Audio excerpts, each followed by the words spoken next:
Welcome to Therapy in the Great Outdoors, the podcast where we explore the business and practice of nature-based pediatric therapy of all kinds. If you're an outdoor-loving pediatric practitioner in the fields of occupational, physical, or speech therapy, social work, or mental health, this podcast will help you start and grow a successful nature-based practice or program. I am the ever honest, always 100% real, you'll hear it all on this podcast, Dr. Laura Park Figueroa. I'm a pediatric OT with over 20 years of experience, and I run a thriving nature-based practice with profitable locations in 2 different states and multi-six figures in revenue. I also host the free online community at therapyinthegreatoutdoors.com to help you pursue your nature-based therapy dreams too. Are you ready to take action on those dreams? Let's jump in. Hello, welcome back to the TGO podcast. This week we are talking all about fall activities and our favorite therapy activities to do with children in nature-based therapy sessions during the season of fall. Now I realize I'm a little bit late on this. This episode probably should have come out about a month ago, but the great thing about podcasting is that this episode will live on forever. So we'll hear some fall ideas in this episode. And then our next question of the month for December will be, what are your favorite therapy activities to do with children in nature-based sessions during winter? If you are someone who is worried about the cold season, this is a question I get a lot in the work that I do is, what do you do outside when it's cold? So I want to crowdsource some answers here so we can share ideas about creative things to do with children outdoors in the winter season. So if you live in a climate that has snow and cold weather, you will have ideas. The way that you'll hear in a bit, so we have 3 different people who shared their ideas for fall, and you'll hear their voices in a bit on this episode of the podcast. But the way that I am gathering responses to these questions is through this really cool app that I had used years ago and forgot about and recently remembered it because another podcaster mentioned it. And I was like, oh my gosh, I need to do that for the TGO podcast. It's called SpeakPipe, and you can go to speakpipe.com/TGO, that's TGO, and you can leave a message for the podcast. So you can also leave me a message if you have anything to say about the podcast or feedback about the podcast. But every month I'm going to have a question. And again, the question that's coming up will be, what are your favorite nature-based therapy activities to do with children in the season of winter?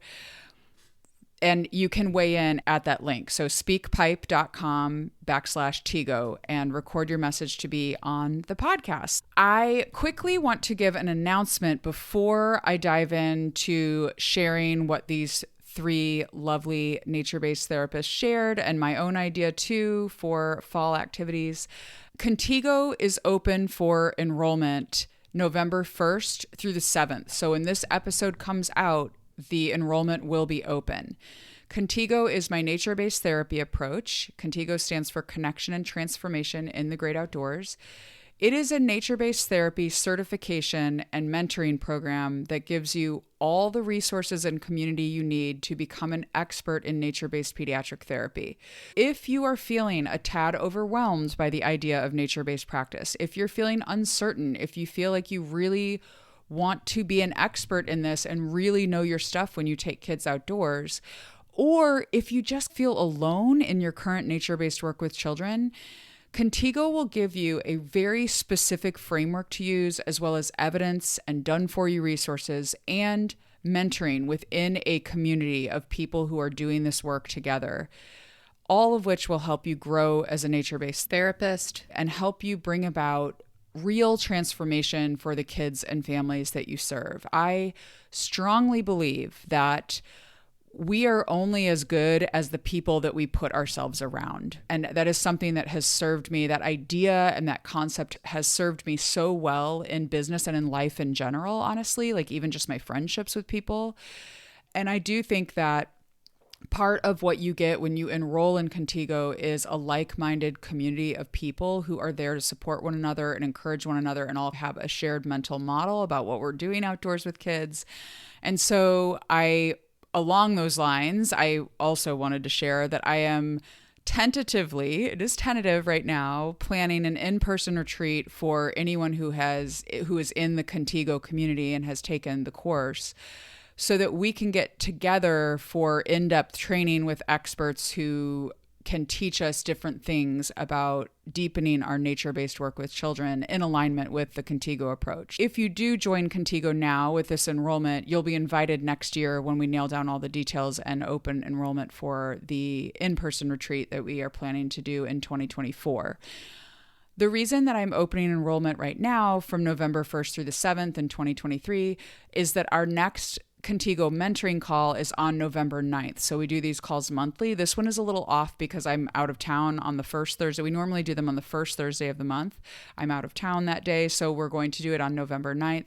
And the reason that I open enrollment right before these calls is because I love to welcome people when they first join. So as soon as possible after you join is the best time to attend a mentoring call, because then you get to know other people and get questions asked and really be able to dive in and feel supported. So that's it. You can go to contigoapproach.com to get all the details and join the waitlist. I do not publicly change the ConTiGO approach page. I just send out emails to the people that are on the waitlist, and that keeps my open enrollment very easy so that I'm not having to change a bunch of tech on the back end. You will not see on the website that the card is open or a deadline timer on the web page with a countdown to when it closes or anything like that. I am going to send emails to those of you on the waitlist. So please look out for those emails. And if you're interested, join the waitlist at contigoapproach.com. Okay, let's dive into some activities. I am going to share, I didn't really decide if I was going to share mine. I'll just share this idea first, which is my favorite thing to do in fall, and that is a rainbow leaf hunt. So the kids get really into this, and it really tunes them into their environment. So I challenge the children to try to find a red, orange, yellow, green, blue, and purple leaf. Now, we all know that blue leaves might be hard to find, but it has really been a fun activity for lots of groups that I've led. And you get really close because in the fall, if you live in an area where the trees change, that is, you do have to live in an area where there is a fall where the trees change. I know some seasons or some communities aren't like this, where you have more mild weather all year long. But really, it's super fun. It cues kids into their environment. It prompts a lot of conversations, too, about comparing things, comparing the shape and the size and comparing the colors and like talking about the colors. And then we arrange them. Once we get all of the leaves, we arrange them in like a red, orange, yellow, green, blue, purple sequence. So they're learning about the spectrum of colors in the rainbow. So it's just fun. That's a fun one. And now we'll hear from Jenna Miller and Jillian Blount, both pediatric nature-based OTs, about their favorite nature-based activities for fall. Hey, it's Jenna Miller from Well and Wild Child here in Western New York. I would say with the beautiful fall foliage in this part of the country, my favorite fall nature-based activity would definitely have to involve leaves.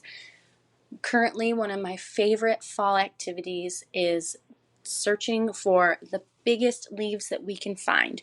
We have a lot of fun comparing our leaves, identifying the leaves, and of course, making leaf piles. Hi, my name is Jillian Blount of Wild Free Kids OT in Wasilla, Alaska. My Instagram handle is Wild Free Kids OT. I love to watch leaves and the change of the seasons. Alaska, fall happens really quickly, and it gives us a time to slow down and observe. And my favorite things to do is actually get on the ground under some trees and watch the leaves. We try to catch them, we try to sort them, we create different activities and art projects with the leaves. Pine cones are really fun. I just love noticing all the changes that happen in the fall because it happens fast here in Alaska. So I wanted to comment before we move into the last therapist who shared her favorite activity that you might notice that these activities are very simple. They don't require a lot of supplies, or they don't require us to put anything in the environment that doesn't naturally belong there. And I think that's something for us to reflect upon, that sometimes some of the simplest things become the best opportunities in nature-based therapy sessions with kids. If you are inside of the Therapy in the Great Outdoors community, which is our membership site that is free, so you can join in the free discussion anytime you want to. It's to replace the old Facebook group that I had. So if you're not there, I make the assumption all the time that y'all know about it, but if you're not there, it's at therapyinthegreatoutdoors.com. You can join the free community. So in the free discussion in the community a while back, we had someone ask about their favorite supplies, like what supplies.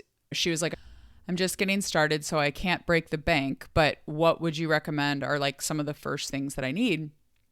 And it was a really interesting discussion because Corey Wagner, who is a really experienced nature-based OT in the Bay Area of California, I've known her for years. She was doing this work before I did, even. She was like a nature-based educator, like an outdoor educator years ago.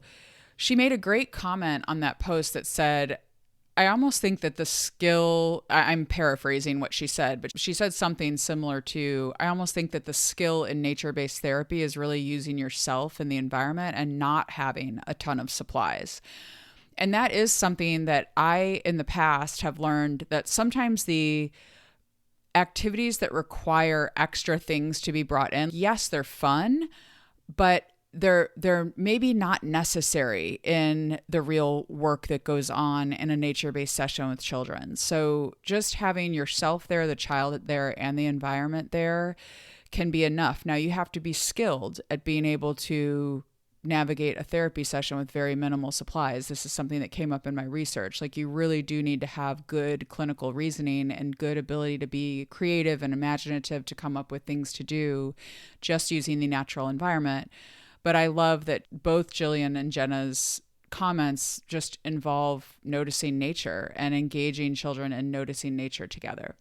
Okay, now DeLaura had also left a comment, and I'm excited to share it, and I'm closing with it because I thought it was just so great. So wait until you hear what she says. And I want you to think about, when she shares what she's going to say, I want you to think about, why might this be so fun for children? Okay, so think about that question, and then I'll circle back at the end after she shares her activity. Hi, this is DeLaura with Explore Pediatric Therapy, located in the South Shore of Massachusetts between Boston and Cape Cod. You could follow us on Instagram at Explore Pediatric Therapy. And my answer to this month's question is, one of our favorite activities to do with children in nature during fall is to carve pumpkins, and then give kids the option to take a mallet or a hammer to smash those pumpkins. Do you know why children might love doing this? Have you thought about it?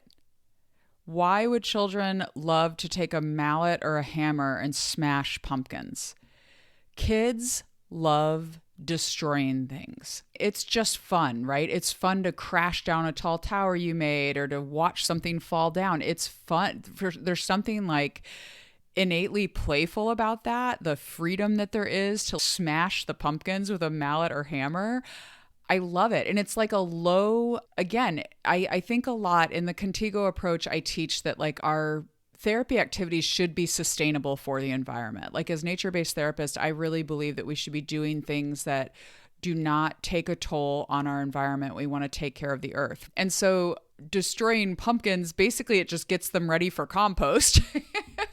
And so it's really great. I just love this idea because it's super playful and fun for the children to let go in that way. It is so rare that children get to really let go and go crazy smashing something with a hammer. So think about ways that you can give children freedom in your sessions. And this is a great example of that.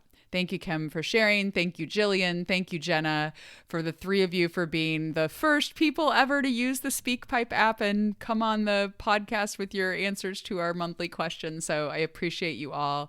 And that's it for this week. And please go to speakpipe.com/TGO to share what your favorite winter activities are. And I hope to get that episode out in the beginning of winter rather than near the end of winter. Okay, I'll talk to y'all next week. Bye. Thanks for joining me today for Therapy in the Great Outdoors. If you want valuable advice as you start or grow your nature-based pediatric practice, get my free ebook, The Nature-Based Practice Roadmap. It is a guide to help you focus and avoid costly mistakes as you start or grow your outdoor work with children.